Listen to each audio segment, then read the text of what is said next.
అందరికీ నమస్కారం. ఈరోజు మేము బెంగుళూరు నుంచి శృంగేరి వెళ్తున్నామండి. సో మేము ఆల్రెడీ కేఎస్ఆర్టీసీ వెబ్సైట్ ఉంటుంది కదా, వెబ్సైట్లో నుంచి స్లీపర్ బుక్ చేసుకున్నాము కేఎస్ఆర్టీసీ పల్లకి.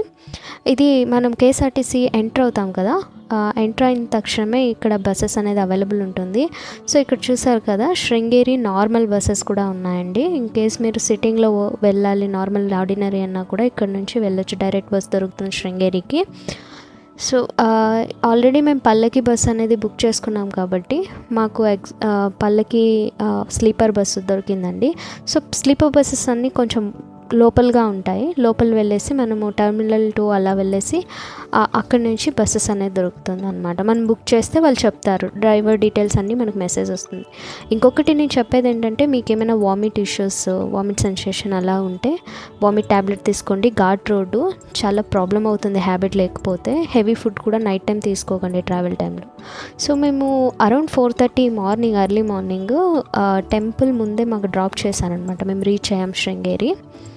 సో శృంగేరి రీచ్ అయినాము. మేము ఆల్రెడీ ఇక్కడ వచ్చే ముందుగానే టెంపుల్ రూమ్స్ ఉంటుంది కదా, టెంపుల్ రూమ్స్లో ఆల్రెడీ రూమ్ బుక్ చేసాము. మా గాయత్రి నివాసాల్లో వచ్చిందండి.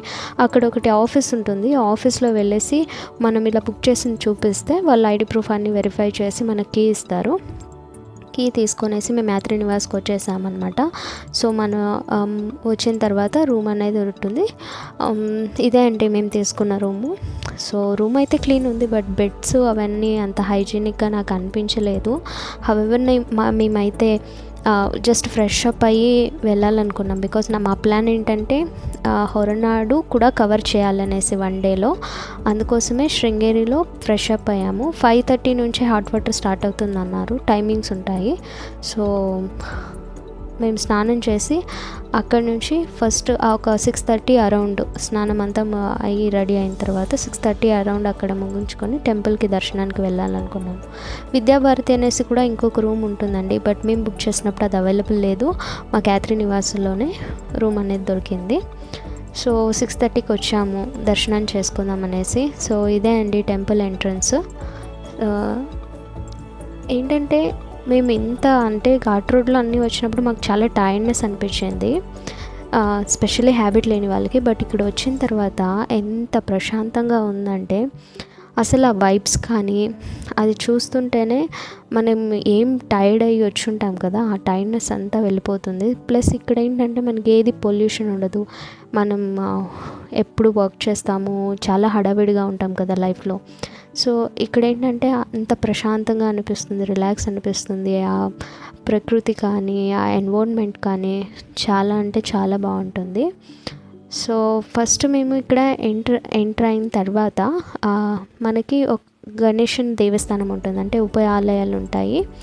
ఫస్ట్ ఆలయాల్ని దర్శనం చేసుకున్న తర్వాత మళ్ళీ శారదాంబ దర్శనం అనేది మనం చేసుకోవచ్చు. ఇక్కడ ఏంటంటే ఓన్లీ ట్రెడిషనల్ వేలో అలో చేస్తారండి. అమ్మాయిలు అయితే లైక్ ఆడవాళ్ళకైతే చీర, చుడీదారు విత్ దుప్పట్ట, వితౌట్ దుప్పట్ట కూడా అలో చేయరు, దుప్పట్టతో పాటే ఉండాలి. సో అబ్బాయిలు అయితే ఖచ్చితంగా పంచ చేసుకోవాలి. లోపల మనం దర్శనానికి వెళ్ళాలంటే పంచ లేకుండా అబ్బాయిలను అయితే ఎవరిని వదలరు. సో ఖచ్చితంగా మీరు ఒక పంచ క్యారీ చేయండి. సో అక్కడికి వెళ్ళాక కావాలంటే మీరు పంచ వేసుకొని లోపలికి వెళ్ళొచ్చు అనమాట. దర్శనానికి అయితే పంచ ఉండాలి. ఓకే, సో డెఫినెట్గా మీరు పంచే అనేది క్యారీ చేయండి. ఆడవాళ్ళు అయితే చీర లేదా చుడిదార్ విత్ దుపట్టా క్యారీ చేయండి. ఇది వచ్చి సేవా కౌంటర్ అండి, అంటే టికెట్స్ మనము డైరెక్ట్గా అక్కడ స్కాన్ చేసి తీసుకోవచ్చు. ఏవైనా పూజలు మనం ఎక్స్ట్రా చేయించాలి అంటే అక్కడ ఒక మిషన్ కూడా ఉంటుంది, దాంట్లో కూడా మనకి ఏది కావాలనేసి మనం సెలెక్ట్ చేసుకొని మనం టికెట్స్ తీసుకొని కూడా వెళ్ళొచ్చు. లైక్ అర్చన కానీ, లేదా మీరు ఏమైనా స్పెషల్గా పూజ చేయించాలంటే. సో అక్కడి నుంచి టికెట్స్ అన్ని మేము అయితే స్పెషల్గా పూజ చేయించేద్దాము అర్చన అని చెప్పేసి టికెట్ తీసుకున్నామండి. సో ఇది అమ్మవారి దర్శనం చేసుకునే ముందు గణేశన్ దర్శనం ఉంటుంది. అక్కడ మనం గణేశన్ వెళ్ళేసి దర్శనం చేసుకుందాము. తర్వాత శంకరాచార్యులదు అంటే లైక్ తోరణ గణపతి టెంపుల్ అని చెప్పేసి ఒక హాల్ లాగా చేసి ఉంటారు, అక్కడ కూడా మనం వెళ్ళాలి. సో నేను చెప్పాను కదా గణేశన్ దర్శనం చేసుకోవాలని చెప్పేసి, ఇక్కడ కొన్ని ఆలయాలు ఉన్నాయండి. సో అవి మనం దర్శనం చేసుకోవాలి. సో కెమెరాస్ ప్రతి ఒక్క చోట అలో ఉండదు. సో అందుకే మేము చూపించలేకపోతున్నాను. బట్ మీరు ఒకసారి విజిట్ అయితే డైరెక్ట్గా చూడండి, చాలా బాగుంటుంది. సో ఇక్కడ దేవుడిని దర్శనం చేసుకున్న తర్వాత మళ్ళీ మేము శారదాంబ దేవస్థానానికి వెళ్ళాము. అక్కడ అసలు కెమెరా అలో చేయరు, అందుకే తీయలేదు. సో అమ్మవారి దర్శనం అయిన తర్వాత ఇక్కడ శంకరాచార్యుల గురించి ఒక హాల్ ఉంది, హాల్ ధ్యాన మందిరం లాగా. సో అక్కడ శంకరాచార్యుల జీవిత చరిత్ర గురించి ఇక్కడ ఒక ఇమేజెస్ రూపంలో, అంటే ఫొటోస్ లాగా పెయింటింగ్ పెట్టారు. సో అందులో అన్నీ మెన్షన్ అయి ఉన్నాయి. సో శంకరాచార్యులు వచ్చేసి హిందూ ధర్మంలోని అత్యంత గొప్ప తత్వవేదాలలో ఒకరు అని చెప్తాడు. అద్వైత వేదాంత సిద్ధాంతాన్ని ప్రపంచానికి పరిచయం చేయాలనేసి శంకరాచార్యులు కృషి చేశారండి. సో ఆది శంకరాచార్యులు కేరళ రాష్ట్రంలో కల్లడి అనే గ్రామంలో జన్మించారు. తండ్రి పేరు శివగురు, తల్లి పేరు ఆర్యాంబ. చాలా సంవత్సరాలు సంతానం లేకపోవడంతో పరమశివుని అనుగ్రహంగా శంకరాచార్యులు జన్మించారని చెప్తారు. చిన్నప్పటి నుంచే సాధారణంగా మేధాశక్తి కలిగిన వారు శంకరాచార్యుడు. 8 ఏళ్ల వయసుకే వేదాలు, ఉపనిషత్తులు, శాస్త్రాలు అన్నీ అభ్యసించారని చెప్తారండి. చిన్న వయసులోనే సన్యాసం స్వీకరించాలని సంకల్పించారు. ఒక సంఘటన జరిగింది. ఒకసారి నదిలో స్నానం చేస్తున్నప్పుడు మొసలి వాళ్ళ కాలును పట్టుకుందంట. అప్పుడు తల్లిని సన్యాసం స్వీకరించేందుకు అనుమతి కోరారు. తల్లి అంగీకరించగానే మొసలి వదిలేసిందని ఒక కథ ఉందండి, చెప్తారు. మళ్ళీ శంకరాచార్యులు గురువు కోసం వెతుకుతున్నప్పుడు ఆది శంకరాచార్యులకి గోవింద భగవత్పద అనేవారు శిష్యుడయ్యారంట, గురువుగా స్వీకరించి. మళ్ళీ వచ్చేసి శంకరాచార్యులు భారతదేశ యాత్ర చేయాలనుకున్నారు. అప్పుడు అలా వాళ్ళు యాత్ర చేస్తున్నప్పుడు కర్ణాటకలోని శృంగేరి శారదా పీఠానికి చేరుకున్నప్పుడు మండుతున్న ఎండలో ఒక నాగపాము గర్భిణీ కప్పకు తన పడగతో నీడనివ్వడం చూశారనమాట. ఆ దృశ్యాన్ని దైవ సంకేతంగా భావించి అక్కడ శారదాంబ అమ్మవారి ప్రతిష్టాపన చేశారు. సో శంకరాచార్యులు ఇంకా మనకి శృంగేరి శారదాపీఠంతో పాటు గోవర్ధన మఠ, మరి వచ్చి ద్వారకా శారదాపీఠ, జ్యోతిర్మఠ అని 4 మఠాలు స్థాపించారండి. సో మళ్ళీ వచ్చేసి సంప్రదాయం ప్రకారం కేవలం 32 సంవత్సరాల వయసులోనే ఆది శంకరాచార్యులు బ్రహ్మలీనమయ్యారంట కేదార్నాథ్ టెంపుల్ సమీపంలో. సో దాని గురించి అంతా ఎలా జరిగింది ఏమనేసి ఒక పిక్చర్స్ రూపంలో ఇక్కడ చూసారు కదా, ఒక్కొక్క పిక్చర్స్ రూపంలో మెన్షన్ చేసి ఇక్కడ పెట్టారు. సో మనం వారి చరిత్ర గురించి కూడా ఇక్కడ తెలుసుకోవచ్చు అనమాట. సో ఇక్కడ మనం ధ్యానం కూడా చేయొచ్చు దేవునికి. సో ఈ హాల్లో కూర్చొని ఖచ్చితంగా ఇక్కడ వచ్చేసి మనము కొంచెం టైం స్పెండ్ చేస్తే బాగుంటుందండి. సో మేము ఇక్కడికి వచ్చేసి ఒక్కటి చూసినప్పుడు, అంటే అక్కడ ఉన్న వాతావరణం ఎంత ప్రశాంతంగా ఉందంటే ఇక్కడ ధ్యానం చేసినా కూడా మనకి ఏ ఆలోచనలు ఎక్కువ రావండి. అంటే మనకి నార్మల్గా మనకి ఫోకస్ చేయలేకపోతాం కదా మనము, ఎప్పుడైనా ధ్యానం చేయాలి ఏమైనా చేయాలని. ఇక్కడ అలా ఉండదన్నమాట. చాలా అంటే చాలా ప్రశాంతంగా ఉంటుంది. ఒక 20 మినిట్స్ అయినా ఇక్కడ స్పెండ్ చేయండి. సో తర్వాత మనం ఇప్పుడు నేను చూపించేది వచ్చేసి అది శారదాంబ టెంపుల్ ఉంటుంది కదా, అమ్మవారి మూర్తికి ఎంట్రీ. సో అది అయిన తర్వాత ఇక్కడ అక్షరాభ్యాసం చేయించడానికి కూడా సపరేట్గా సపరేట్గా ఒకటి మండపం ఉందండి.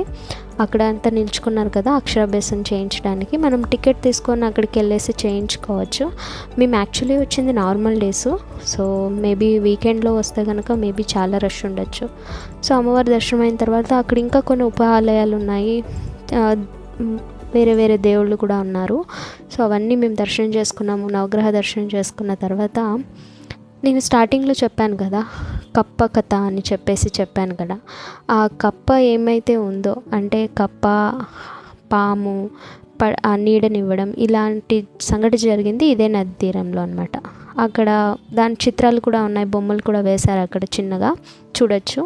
అది అయిన తర్వాత మేము బ్రిడ్జ్ నుంచి ఆ సైడ్ వెళ్ళాలనుకున్నాం. అంటే అది మఠం కానీ కొన్ని, అంటే ఆ సైడ్ చూసేదానికి కూడా అక్కడ కొన్ని, అంటే ఈ మఠాన్ని స్థాపించిన గురువులు ఉంటారు కదా, స్థాపించిన తర్వాత కొంతమంది గురువులు ఉంటారు, వాళ్ళ సమాధులు అన్నీ ఆ సైడు ఉన్నాయన్నమాట. వాళ్ళ కోసం కూడా ఒక చిన్న టెంపుల్స్ లాగా కట్టి ఉంటారు కదా, అది ఉన్నది. సో ఈ బ్రిడ్జ్ మీద నుంచి వెళ్ళాలి. ఇక్కడ నాకు చాలా ఇష్టమైన థింగ్ ఏంటంటే, చాలా నదీ తీరాల్లో మనం చూస్తుంటాం కదా, చాలామంది కొంతమంది ఏం చేస్తారంటే నదిలో అన్ని బట్టలు పడేయడము, ఏం దొరికితే అదంతా పడేసి నదిని చాలా గలీజ్ చేస్తుంటారు, అంటే శుభ్రంగా ఉంచుకోరు. మనము నదిని మన అమ్మలాగా, అంటే నదీ మాత అని పూజ చేస్తాము. మరి నదీ మాతను పూజ చేసినప్పుడు మనం మన ఇల్లుని ఎలా క్లీన్గా పెట్టుకుంటామో అలాగే పెట్టుకోవాలి కదండి. సో ఇక్కడైతే అలా లోపలికి ఏమి, అంటే మనం ఏమి వదలడానికి అసలు నది లోపలికి వదలడు, అలా అడ్డం పెట్టారు కాబట్టి ఆ నది చాలా హైజీనిక్గా క్లీన్గా ఉంది. సో దయచేసి ఎక్కడ క్షేత్రాలకు వెళ్ళినా మీరు ఏవైనా అన్ని స్నానం చేసి బట్టలు వదిలేయాలన్నా డస్ట్బిన్స్ ఉంటాయి, దాంట్లో సపరేట్గా డిస్పోజ్ చేయండి. అలా మీరు నదిని గలీజ్ చేయకండి. సో ఇక్కడ మనం వచ్చినట్టయితే ఇక్కడ శంకరాచార్యుల గురించి కొన్ని చిత్రాలన్నీ వేశారనమాట, ఏ పీఠాలు అనేసి. అసలు ఈ ప్లేస్ అయితే చాలా చాలా బాగుందండి, ప్రశాంతంగా అనిపిస్తుంది. ఎందుకంటే ఇది గార్డెన్ ఉంది కదా, ఇది కైండ్ ఆఫ్ గార్డెన్ లాగా అనిపిస్తుంది, ఒక తోట లాగా చేశారనమాట. సో ఇక్కడ అంటే వేదాలన్నీ చదువుకునే వాళ్ళకు కూడా కొన్ని వసతి గృహాలు, అది టెంపుల్కి సంబంధించిన వాళ్ళు ఇక్కడ చుట్టుపక్కలే ఉంటారనమాట. సో ఇక్కడ మనం లోపల వెళ్తే ఏమేమి ఉన్నాయి అని చెప్పేసి చూపించడానికి కూడా ఇక్కడ బోర్డు పెట్టారండి. చాలా అంటే చాలా బాగుంటుంది చూడడానికి. ఒక్కొక్క ప్లేస్ అన్నీ చూపించలేకపోయాము, బట్ మీరు ఒకసారి ఖచ్చితంగా ఇక్కడ విజిట్ అవ్వండి. వీలైతే మీ పిల్లలకి అక్షరాభ్యాసం కూడా ఇక్కడ చేయించండి. సో ఒకసారి ఈ టెంపుల్కి విజిట్ అవ్వండి. మేమేమనుకున్నామంటే ఈ టెంపుల్ విజిట్ అంతా అయిపోయిన తర్వాత హొరనాడుకి వెళ్ళాలి అని. సో మాకైతే ఒక రోజులో మేము హొరనాడు, శృంగేరి కవర్ చేయాలనుకున్నాం కాబట్టి మేము ఇక్కడ మీరు ఇంకా చూడాలనుకున్న ప్లేసెస్ కటిలా, కలశ అని కూడా ఉంటాయి మధ్యలో హొరనాడుకి వెళ్ళేటట్లో, అక్కడ కూడా విజిట్ అవ్వండి. సో ఇక్కడ నుంచి మేము హొరనాడు వెళ్ళాలి అంటే డైరెక్ట్ బస్సెస్ అనేది ఉన్నాయా లేదా చూడాలి. సో ఇక్కడ ఆల్మోస్ట్ మేము మధ్యాహ్నం లోపలే అంతా దర్శనం చేసుకొని అన్నీ చూసేసి మేము ఫినిష్ చేసుకున్నామండి. ఫినిష్ చేసుకున్న తర్వాత ఇక్కడ నుంచి హొరనాడు వెళ్ళాలనేసి ప్లాన్ చేసామన్నమాట. రూమ్ అంతా వెకేట్ చేసేసి వెళ్ళాం. బికాజ్ ఏంటంటే మేము హొరనాడు నుంచే మళ్ళీ direct bus, return bus book చేసుకున్నాం కాబట్టి. Thank you so much for watching. ఈ వీడియో నచ్చితే లైక్, షేర్, సబ్స్క్రైబ్ చేసుకోండి.